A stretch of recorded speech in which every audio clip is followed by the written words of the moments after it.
El proverbio del día, busquemos la sabiduría, comentario proverbio 28 de bendición. Versículo 1. La culpa en la conciencia hace que los hombres se aterroricen de sí mismos hasta el punto de huir sin que nadie los persiga, como quien se esconde por estar en deudas, pensando que toda persona con quien se encuentran es un alguacil. El pecado acobarda a los hombres. En cambio, el justo está confiado como un león, puesto que en medio de los mayores peligros tiene a un Dios omnipotente en quien confiar. Versículo 2. Los pecados nacionales ocasionan desórdenes nacionales, una defección general en la que una nación casi en masa se aparta de Dios y se entrega al materialismo y a la inmoralidad, ocasiona la inestabilidad nacional con frecuentes cambios de gobierno, divisiones del pueblo en clases, facciones y partidos que se muerden y devoran unos a otros.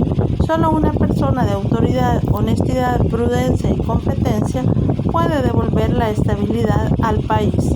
No podemos imaginarnos el gran servicio que una persona sabia y entendida puede ofrecer a su país en una coyuntura crítica.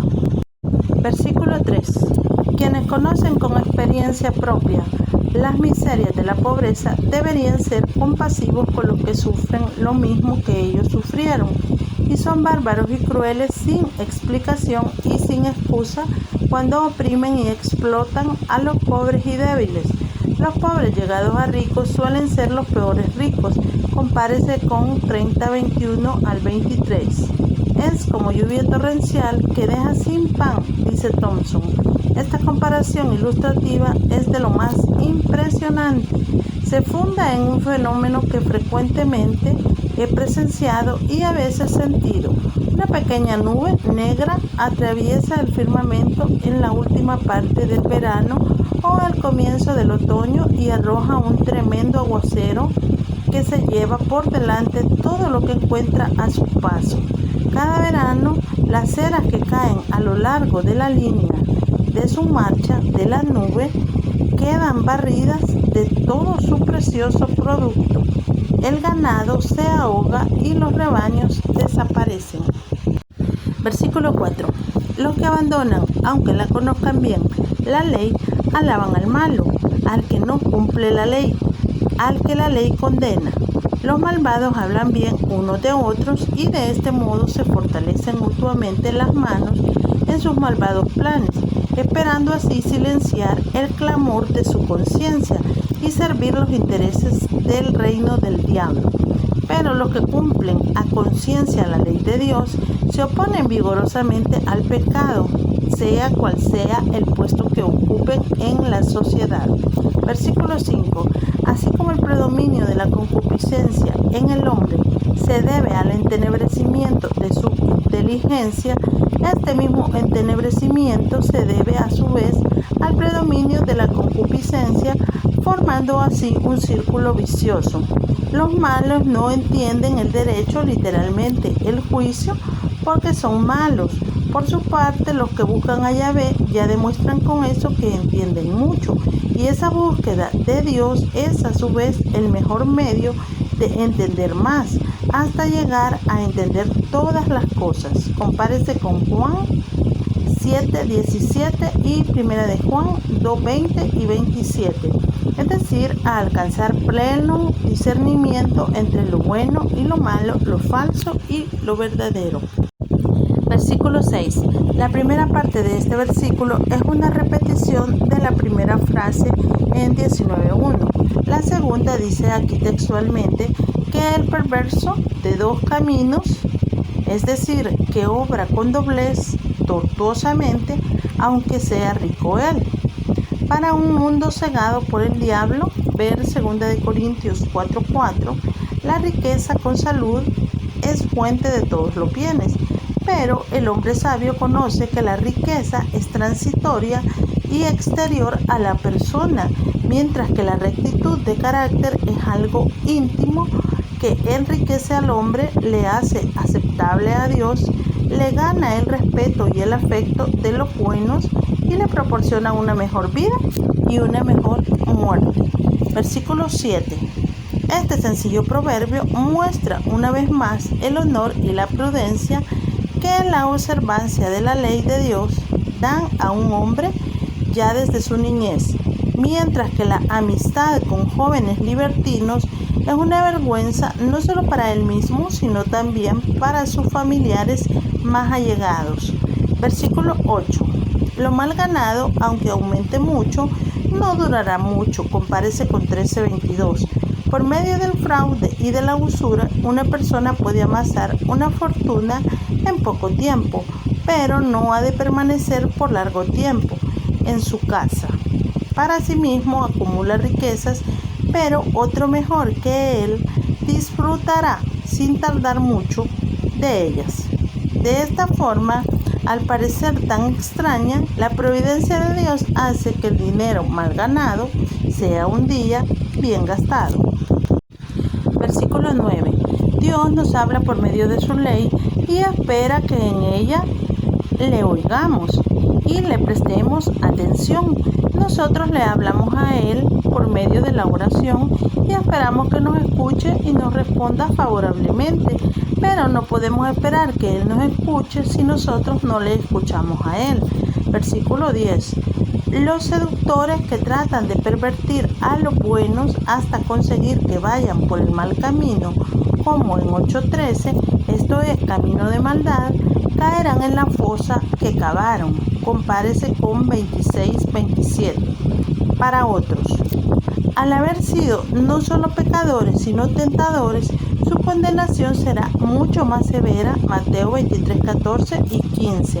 En cambio, los íntegros, los intachables, no solo serán preservados de los males a los que los tentadores procuren lanzarlos, sino que disfrutarán de los bienes que Dios les otorgará ya en esta vida. Compárese con 2:21. Versículo 11. Los ricos están inclinados a pensar que son sabios e inteligentes al haber prosperado en el negocio. Se tienen por expertos en toda clase de materias y esperan que sus opiniones sobre cualquier asunto sean respetadas por todos, como si sus palabras fueran oráculos y leyes. Pero el pobre que, a fuerza de trabajo y esfuerzo, ha logrado prudencia y experiencia, lo escudriña al rico y puede demostrar que no es tan sabio ni entendido como él se cree. Versículo 12. Cuando un país es gobernado con justicia, prosperan los buenos y es grande la gloria, es decir, el esplendor de la nación por las ventajosas condiciones de vida. Hay riqueza, paz, justicia y libertad, pero cuando suben al poder, se levantan los malvados, se eclipsa la belleza y la prosperidad de la nación. Todo lo sagrado es perseguido y hasta los hombres han de esconderse, es decir, los buenos desaparecen en la oscuridad. O más probable, compárese con Abdías, versículo 6, son escudriñados para saquearlos con toda clase de medidas injustas. Versículo 13. De nada sirve negar o excusar el pecado echando la culpa a otros, la propia conciencia le acusará. Compárese con Salmo 32, 3 a 5. Mientras el paciente oculta su mal, no puede esperar remedio. Dios perdona solo al que confiesa sus pecados. Jeremías 3, 12 y 13. Primera de Juan 1, 9. Y los abandona. Pues una confesión sin arrepentimiento, sin firme propósito de la enmienda, equivale a hipocresía o a engañarse a sí mismo. Versículo 14. La traducción literal de este versículo, nota del traductor, es la siguiente: dichoso el hombre que tiene miedo, pero el que endurece su corazón caerá en el mal. La mayoría de los comentarios, incluidos los rabínicos, entienden por miedo el temor al pecado y a las consecuencias del pecado, por endurecer el corazón. Entienden desechar ese temor, menospreciar el castigo de Dios y cometer el pecado a plena conciencia. J.J. Serrano, al que parece seguir la Nueva Biblia Española, entiende por miedo la prudencia ante el peligro por endurecer el corazón. un atrevimiento temerario. Compara esto con el versículo 26, opine el lector erudito. Versículo 15. La ley prohibía, Éxodo 22-28, hablar mal del príncipe del pueblo. Pero si es un malvado que oprime al pueblo, la escritura lo llama aquí león rugiente. Compárese con Amós 3:4, Primera de Pedro 5:8. Y oso hambriento, el mismo verbo de Joel 2:9, que cae sobre un pueblo pobre, es decir, débil e indefenso. Es pues un gobernante brutal, bárbaro, cruel. Versículo 16. Este versículo está conectado probablemente, así opina IBN Ezra, con el anterior, pues dice textualmente al comienzo, príncipe que carece de entendimiento y es gran opresor. A esta opinión favorece el paralelismo antitético de la segunda parte. Los que el gobernante y el príncipe aborrecen, la ganancia injusta prolongará sus días, lo cual era siempre una muestra de especial bendición de Dios. Versículo 17.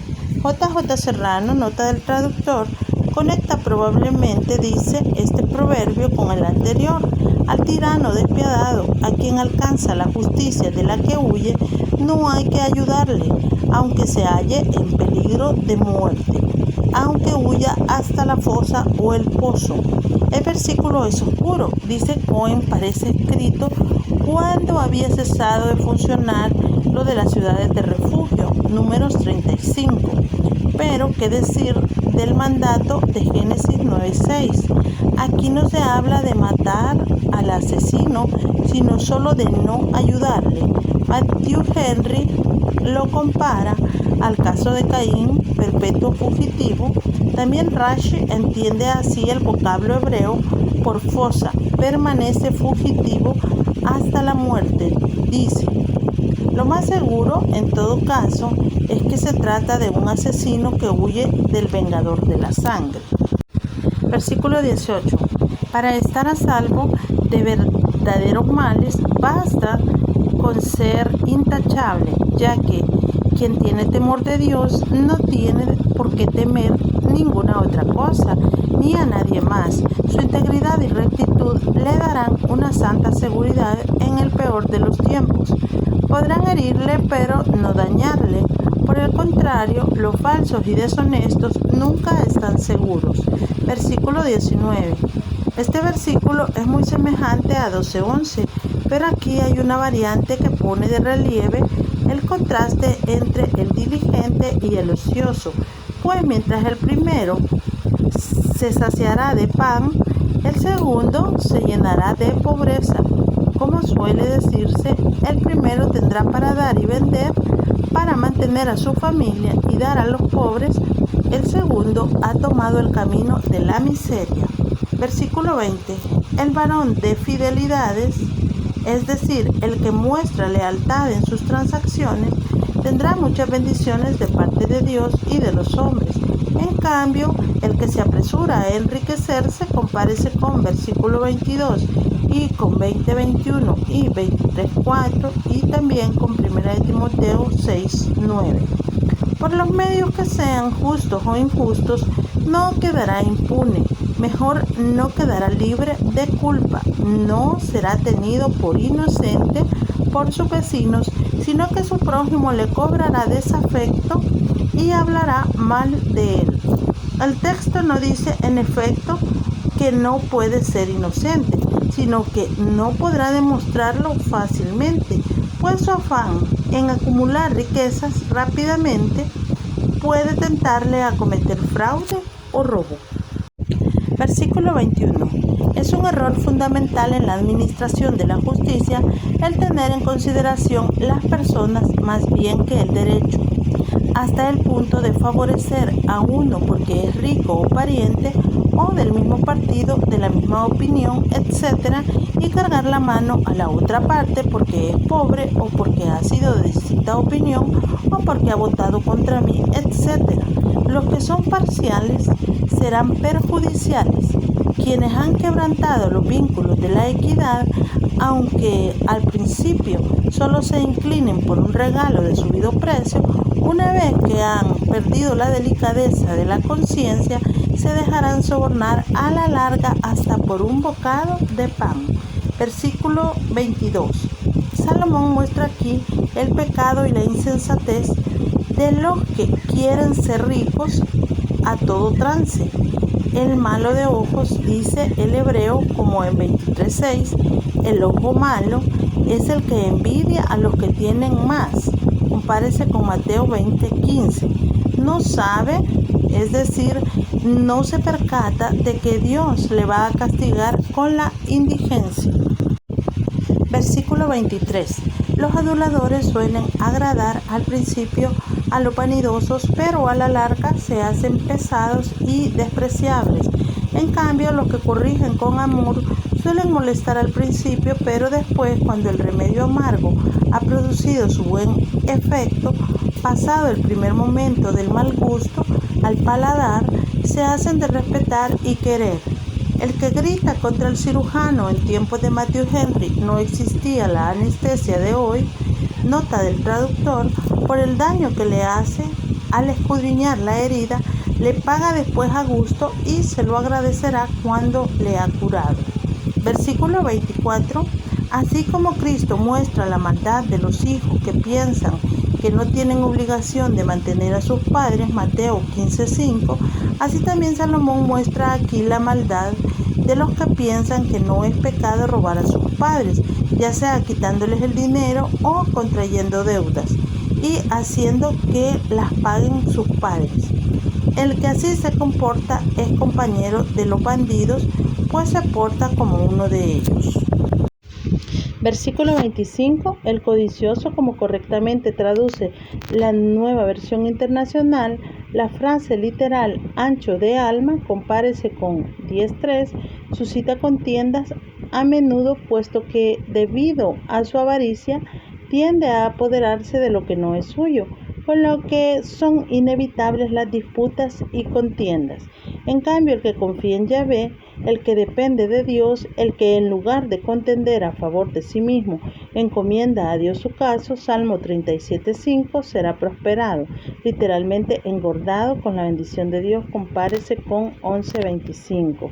Versículo 26. El necio confía en su propio corazón, es decir, en sus propios planes y pensamientos, en su propia fuerza, etc., puesto que tiene de sí mismo una opinión muy elevada. En cambio, el que camina en sabiduría, esto es, por las sendas que la prudencia aconseja, será librado del daño que le sobreviene al que confía en sus propios juicios, sin dejarse aconsejar por quienes saben más que él. Versículo 27. El que da al pobre no carecerá de ninguna cosa necesaria. El mismo verbo de Salmo 23:1. Pues es como si prestara a Dios. Ver 19:17.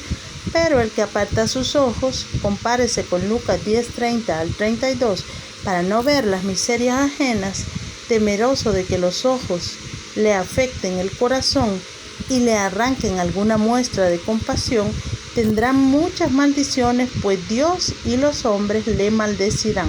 Versículo 28. Este versículo es una variante del versículo 12, ver también 29:2. El verbo hebreo que cierra el versículo puede significar aumentar, cundir, multiplicarse, prosperar, etc.